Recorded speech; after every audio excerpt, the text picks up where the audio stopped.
Telugu Desam party సంస్కృతి సంప్రదాయాలకు విలువ ఇస్తుందని రాజమహేంద్రవరం సిటీ ఎమ్మెల్యే ఆదిరెడ్డి శ్రీనివాస్ అన్నారు.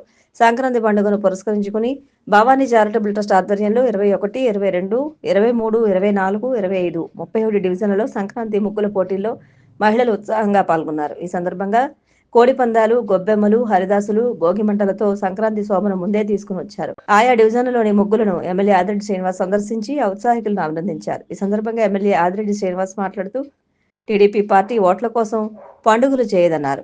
సంప్రదాయాలను గుర్తు చేస్తూ ప్రజలకు చేరువగా ఉంటుందన్నారు. ప్రజల ఆనందం కోసం సమాజంలో సాంస్కృతిక విలువలను పెంపొందించడమే లక్ష్యమని అన్నారు. నగరంలో బ్లేడు, గంజాయి బ్యాచ్లపై కఠిన చర్యలు తీసుకుని నియంత్రించినట్లు తెలిపారు. ప్రజల భద్రత తమ బాధ్యతగా తీసుకున్నామని, అవసరమైతే రౌడీ షీట్లు కూడా ఓపెన్ చేస్తున్నామని చెప్పారు.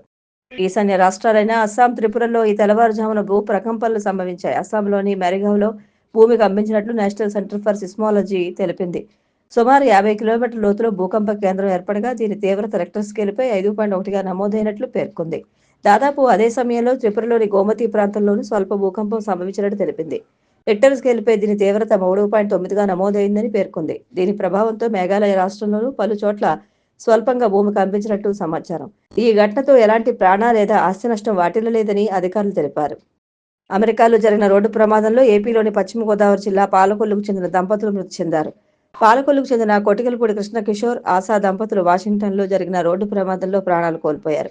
ఈ ప్రమాదంలో వారి కుమారుడు, కుమార్తె తీవ్ర గాయాలతో చికిత్స పొందుతున్నారు. ఈ మేరకు వారి కుటుంబ సభ్యులు సాఫ్ట్వేర్ ఇంజనీర్గా పనిచేస్తున్నారు. ఆ దంపతులు 10 రోజుల క్రితం పాలకొల్లు వచ్చి తిరిగి వెళ్లారు. మార్గమధ్యంలో దుబాయ్లో న్యూ ఇయర్ వేడుకల్లో పాల్గొన్నారు.